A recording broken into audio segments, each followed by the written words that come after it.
क्या आपने कभी सोचा है एक ऐसा मंदिर जहां भगवान की मूर्ति अधूरी है लेकिन उनकी शक्ति असीम है, और जहां भगवान का दिल आज भी धड़कता है, जहां रसोई में 56 भोग रोज बनते हैं और हजारों भक्त प्रसाद लेते, फिर भी वे अपने आप सही मात्रा में कैसे बनते हैं। और 1558वीं सदी में जब मुगलों ने भारत पर हमला किया और हिंदू धर्म को मिटाने के लिए सारे मंदिरों को तोड़ दिया, तो फिर वो हजारों की संख्या में मुगल सेना जगन्नाथ मंदिर से डरकर क्यों भाग गई थी। ये कोई मनगढ़ंत कहानी नहीं, ये है रहस्यों का धाम जगन्नाथ मंदिर। और इस वीडियो में आज हम बताएंगे भगवान जगन्नाथ से जुड़े ऐसे कई रहस्य जो इतिहास, विज्ञान और आस्था तीनों को चुनौती देते हैं। पर अगर उससे पहले आप एक सच्चे भक्त हो तो कमेंट में जरूर लिखें जय जगन्नाथ। तो इस कहानी की शुरुआत होती है साल 1568 से। ओडिशा की धरती पर धूल का तूफान उठ रहा था। एक सेना पुरी की ओर बढ़ रही थी। उस सेना का सिर्फ एक ही लक्ष्य था, जगन्नाथ मंदिर। मुगल सेना का एक खूंखार सेनापति जनरल था, काला पहाड़, जो हिंदू से मुस्लिम बना था और हिंदू विरोधी कठोर अभियान चला रहा था। और उसने पुरी पर आक्रमण कर दिया, अपने कब्जे में ले लिया और मंदिर की दान दक्षिणा को लूटने लगा।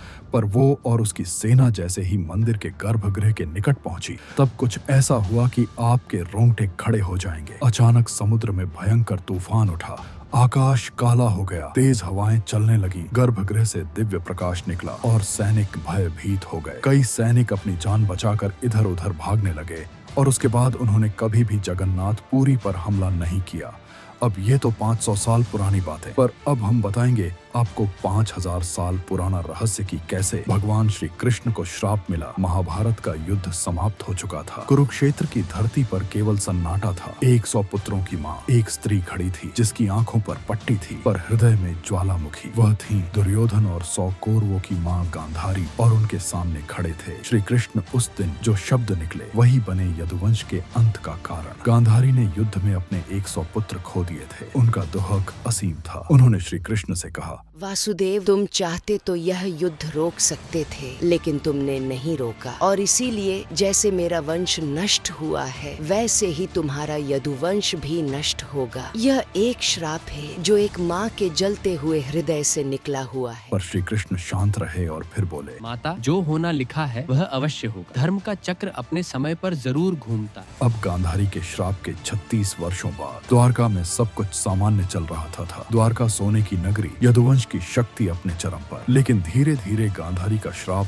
अपनी करवट लेते गया। वैसे वैसे यदुवंशियों में अहंकार बढ़ने लगा। यदुवंशी आपस में ही संघर्ष करने लगे। एक दिन मद्यपान के बाद विवाद इतना बढ़ा कि यदुवंशियों ने एक दूसरे का ही वध कर दिया। श्राप साकार हो चुका था। और उसी समय के दौरान एक दिन वन में बैठे श्री कृष्ण ध्यान कर रहे थे। वहाँ पर एक शिकारी अपने शिकार की तलाश में आता है जिसका नाम था जरा, जो कि त्रेता युग के वानर राज बाली का नया जन्म हुआ था। उसने श्री कृष्ण के पैर को हिरण समझकर शब्द भेदी बाण चला दिया। वो जाकर श्री कृष्ण के पैर के अंगूठे पर लगा। यह घटना संयोग थी या नियति।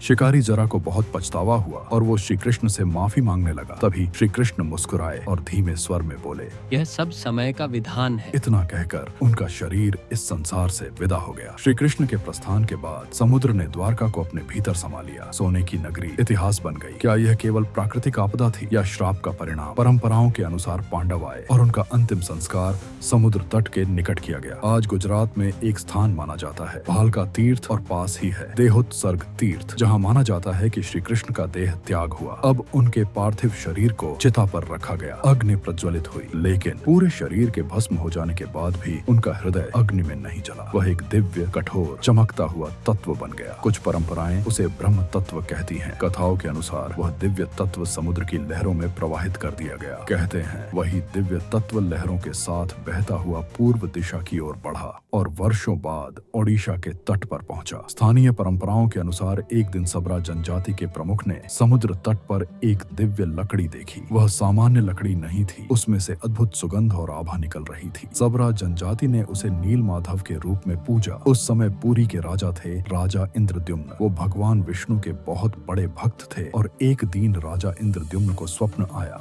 और सपने में भगवान विष्णु आकर बोले। मैं समुद्र तट पर प्रतीक्षा कर रहा हूँ, मुझे खोजो। और तब राजा ने खोज अभियान शुरू करने का विचार किया, परंतु पुरी में जगन्नाथ बनने से पहले भगवान कहाँ थे? कहा जाता है वह राजमहलों में नहीं, जंगलों की गोद में थे। एक आदिवासी जनजाति उन्हें गुप्त रूप से पूजती थी। वह रूप था नीलमाधव। ओडिशा के घने वनों में रहने वाली एक प्राचीन आदिवासी जनजाति। उनका जीवन प्रकृति से जुड़ा था, न नियम न शास्त्र, सिर्फ भक्ति उनके प्रमुख थे। विश्ववासु कहा जाता है कि विश्ववासु रोज एक गुप्त स्थान पर जाकर नीलमाधव की पूजा करते थे।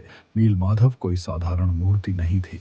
कथाओं के अनुसार वह स्वयं प्रकट हुए थे। उनसे दिव्य प्रकाश निकलता था, जंगल में सुगंध फैल जाती थी। यह स्थान इतना गुप्त था और कोई बाहरी व्यक्ति वहां तक नहीं पहुंच सकता था। उसी समय राजा इंद्रद्युम्न को सूचना मिली कि जंगल में कोई दिव्य देवता पूजे जा रहे हैं। राजा ने निर्णय लिया उन्हें उस देवता के दर्शन करने हैं। उन्होंने एक सैनिक को भेजकर राज्य के श्रेष्ठ और अपने विश्वस्त ब्राह्मण को बुलाया, जिसका नाम था विद्यापति, और उसे आदेश दिया कि नीलमाधव को खोज कर लाओ। विद्यापति अपने राजा का आदेश मिलने पर घने जंगलों में पहुंचे। वहां रहने वाली सबरा जनजाति से मिले। जनजाति के प्रमुख विश्ववासु नीलमाधव की गुप्त पूजा करते थे, लेकिन स्थान इतना रहस्यमयी था कि कोई बाहरी व्यक्ति उसे नहीं देख सकता था। तब विद्यापति ने चालाकी दिखाई और विश्ववासु की बेटी से विवाह किया और सबरा जनजाति का हिस्सा बने, और अपनी पत्नी की मदद से उन्होंने नीलमाधव के दर्शन किए। और उसके दर्शन करके विद्यापति आश्चर्यचकित हो गए। नीलमाधव की कृपा दृष्टि देखकर वह दंग रह गए और ये सारी बातें जाकर अपने महाराज को बताई। और आखिरकार जब राजा स्वयं वहां पहुंचे तब तक विश्ववासु को पता चल गया और उसने नीलमाधव को कहीं दूसरी जगह पर छुपा दिया था। राजा दुखी होकर समुद्र तट पर तप करने लगे। तभी उन्हें पुनः दिव्य सपना आया, जिसमें भगवान विष्णु ने बताया कि मैं पवित्र लकड़ी के रूप में समुद्र से प्रकट होऊंगा। और फिर कुछ ही समय बाद समुद्र तट पर एक विशाल दिव्य लकड़ी मिली। तब राजा ने समझ लिया यह वही संकेत है, लेकिन प्रश्न अब भी था कि कौन बनाएगा उस लकड़ी से भगवान का स्वरूप। तब राज्य के महान कारीगर मूर्ति बनाने के लिए बुलाए गए। सबने बड़ी मेहनत से प्रयास किए, पर कोई मूर्ति नहीं बना पाया, क्योंकि लकड़ी इतनी मजबूत थी कि उनकी छेनी और हथौड़ी का उस पर कोई असर नहीं हो रहा था। और राजा को फिर से चिंता होने लगी। तभी महल के द्वार पर एक बूढ़ा बढ़ई आया और उसने कहा, मैं यह कार्य कर सकता हूँ। वह वृद्ध और कोई नहीं परंतु स्वयं विश्वकर्मा थे, देवताओं के शिल्पी। उन्होंने राजा से कहा, मैं मूर्ति बनाऊंगा, लेकिन मेरी एक शर्त है कि 21 दिनों तक कोई भी दरवाजा नहीं खोलेगा। यदि खोला तो मैं कार्य अधूरा छोड़ दूंगा। तब राजा इंद्रद्युम्न ने शर्त मानी और वचन दे दिया कि कोई भी 21 दिनों तक दरवाजा नहीं खोलेगा। फिर मूर्ति निर्माण प्रारंभ हुआ। दरवाजा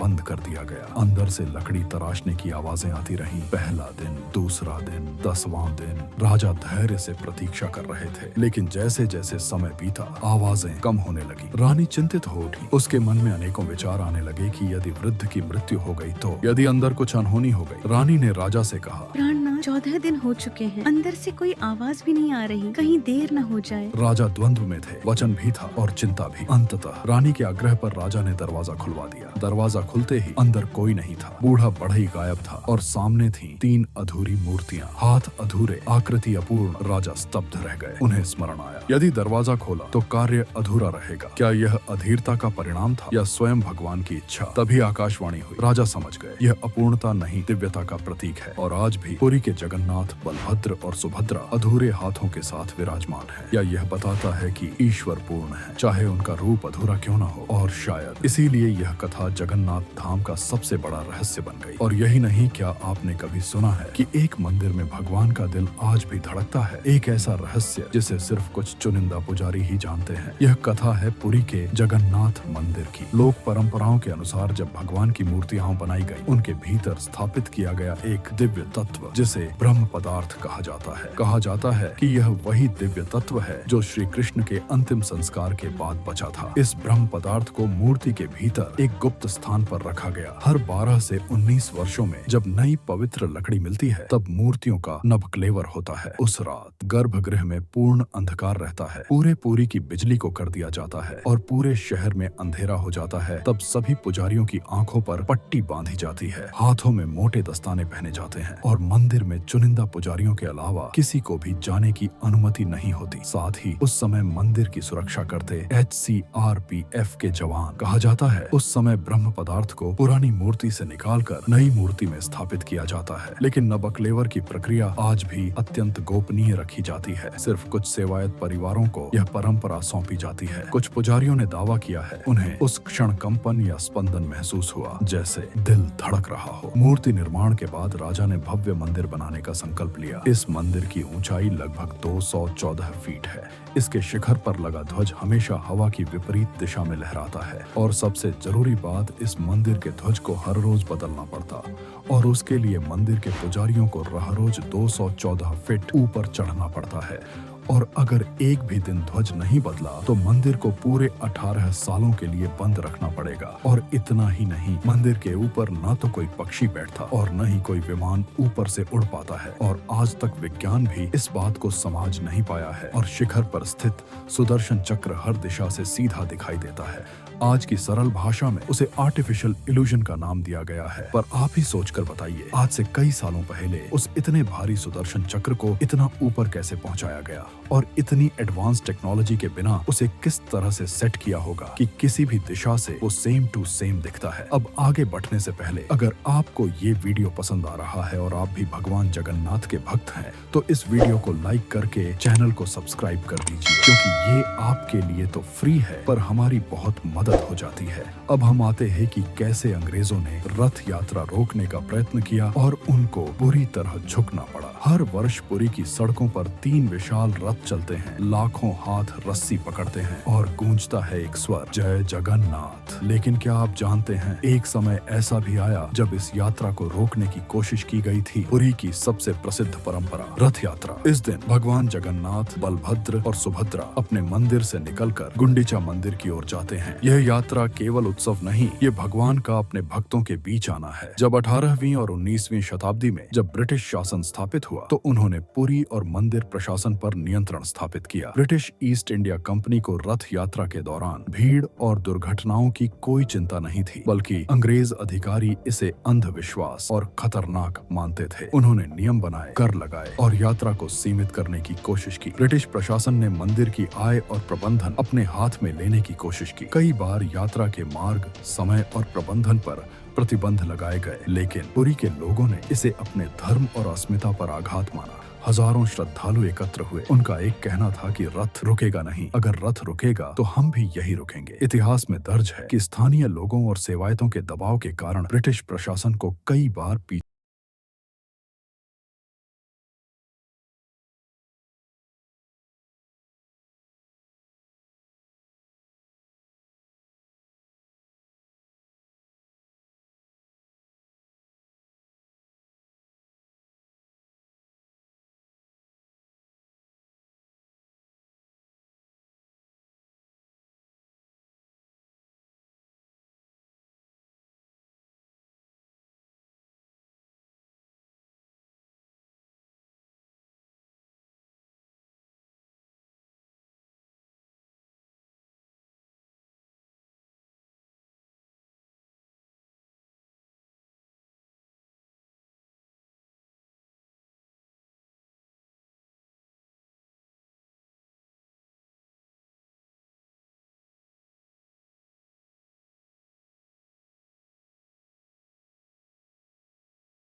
लिखा था साल 2015। पुरी में लाखों श्रद्धालु इकट्ठा थे, लेकिन उस रात जब सब सो रहे थे, मंदिर के गर्भगृह में कुछ ऐसा हुआ जिसे केवल चुनिंदा पुजारी ही देख सकते हैं। क्या उस रात किसी ने ब्रह्म पदार्थ देख लिया? पुरी के जगन्नाथ मंदिर में हर 12 से 19 वर्षों में नबकलेवर की परंपरा होती है। इस प्रक्रिया में भगवान जगन्नाथ, बलभद्र और सुभद्रा की नई मूर्तियां बनाई जाती हैं और सबसे रहस्यमयी क्षण होता है पुरानी मूर्ति से ब्रह्म पदार्थ निकालकर नई मूर्ति में स्थापित करना। परंपरा के अनुसार गर्भगृह में पूर्ण अंधकार रखा जाता है। पुजारियों की आंखों पर पट्टी बांधी जाती है, हाथों में कपड़ा या दस्ताने होते हैं। कहा जाता है ब्रह्म पदार्थ को कोई देख नहीं सकता, इसे केवल स्पर्श से स्थानांतरित किया जाता है। तब 2015 का नबकलेवर विशेष था क्योंकि यह 19 वर्षों बाद हो रहा था। कुछ मीडिया रिपोर्ट्स और अफवाहों में दावा किया गया कि एक पुजारी ने उस ब्रह्म पदार्थ को देखने की कोशिश की और वो उसे देखकर चौंक गया और वहीं पर बेहोश हो गया, और जब उठा तो उसकी मानसिक हालत खराब हो गई थी और कुछ दिनों बाद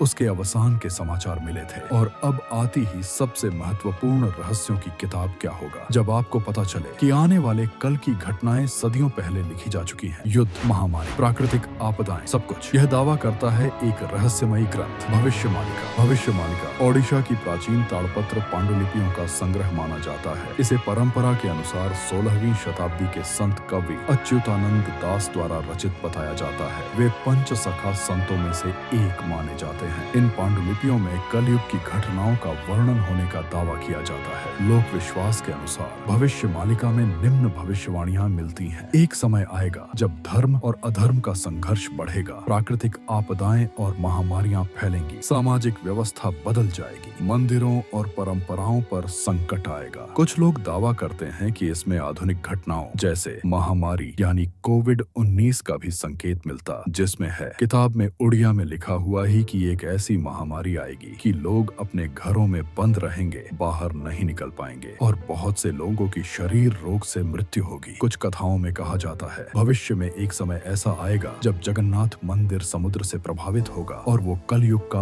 अंतिम चरण होगा, और तब होगा कल्कि का अवतार और फिर से एक बार अधर्म पर धर्म की विजय होगी। पर क्या सच में ये सब बातें सच है या फिर सिर्फ लोगों की मन गढ़ंत कहानियां? ये तो भगवान ही जानते हैं। तो ये थे जगन्नाथ पुरी के रहस्य, आस्था और चमत्कार का संगम। कमेंट में बताएं कौन सा रहस्य सबसे हैरान करने वाला लगा, और अगर अभी नहीं किया तो अभी सब्सक्राइब करें। अगली डॉक्यूमेंट्री में मिलते हैं। जय जगन्नाथ।